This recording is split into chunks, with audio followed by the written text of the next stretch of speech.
Hello, my name is Alec Jones from Cardiff University. Welcome to the presentation of some early findings from a study evaluating the implementation of a new role in NHS England.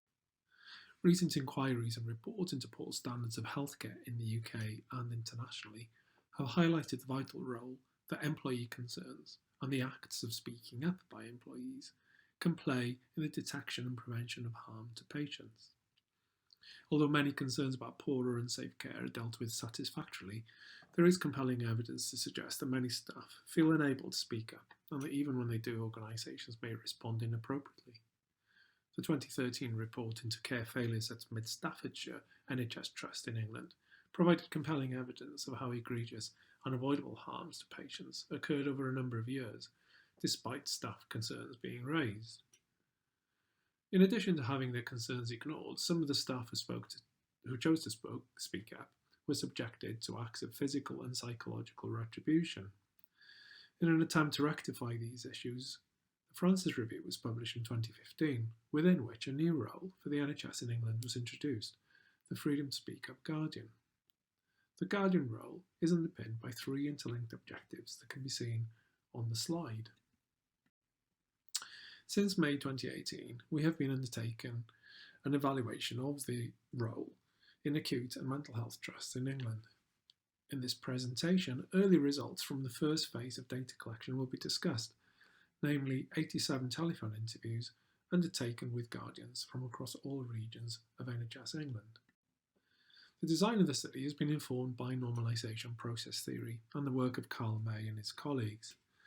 Normalisation process theory is a theory of implementation that focuses on what people do rather than what they believe. As we know from the literature about speaking up in healthcare, there is a universal belief that speaking up by employees is a much needed and useful resource for improving the safe care of patients. Yet what organisations and individuals therein do when colleagues speak up is in direct contrast to this belief. Since 2018, the standard NHS contract requires all trusts and foundation trusts to have a Freedom to Speak Up Guardian. The role is not centrally funded. Trusts are expected to implement the role according to local need and resources. The National Guardian's Office is a national organisation which oversees the 7 regional networks, which consist of 500 guardians. The NGO undertakes training, publishes guidance and reports, and collates quarterly numbers of speak up cases raised with guardians. However, the National Guardian's Office is not a regulatory or investigatory body. They do not investigate individual concerns or provide remedies. In total, in 2019-2020, 12,244 cases were raised to guardians by employees, with nurses being the workforce group who raised the most concerns, 30% of that total, and midwives and dentists were the clinical workforce group speaking up the least. We have seen large variation in organisational approaches to implementing and resourcing role. Some guardians are appointed full-time, working 5 days a week purely as a speak-up guardian. However, the majority of guardians have 1 day or less allocated to the role, and most of those have no ring-fenced time.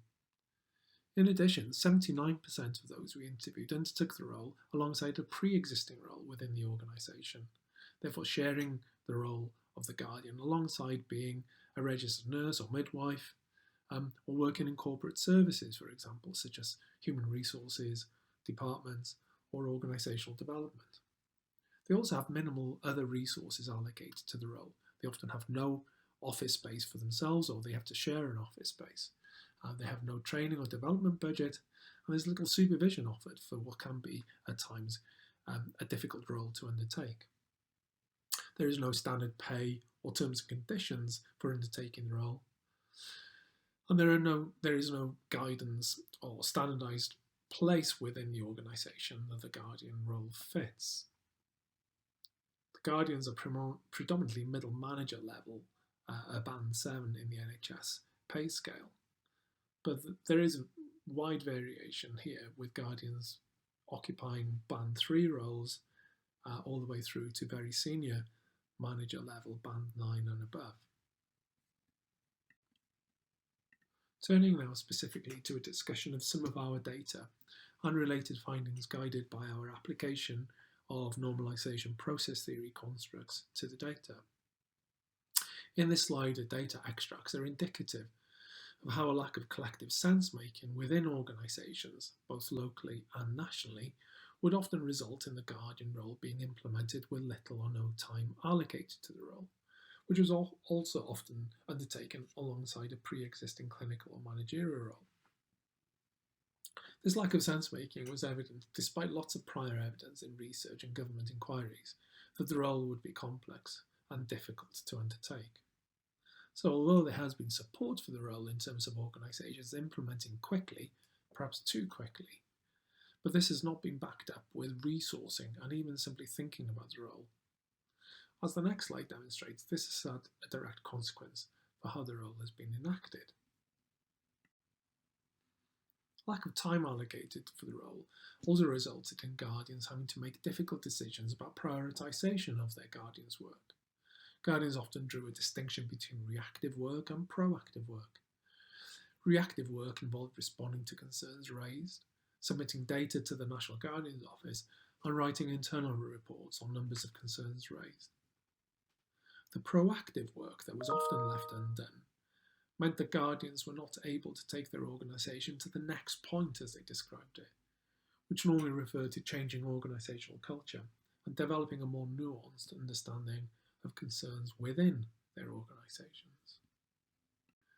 Given the lack of time allocated to the role, guardians would arrange much of their work via email or telephone conversations with those who had spoken up, and with organisational colleagues who were dealing directly with the concerns raised. Although email and phone conversations were a time-effective mode of communication, guardians also described how it was interactionally awkward or felt inappropriate to discuss personal data on the phone or when communicating via email. This was particularly the case when we asked guardians about their monitoring of protected characteristics of those speaking up, such as race, ethnicity, gender, and age characteristics. Asking about ethnicity was frequently cited as difficult interactional work via the telephone or email, which meant that this important data was often not collected. Government inquiries and reports and research findings have strongly suggested that healthcare workers from minority ethnic communities who speak up are particularly at risk of detriment and as a result are less likely to speak up in the NHS.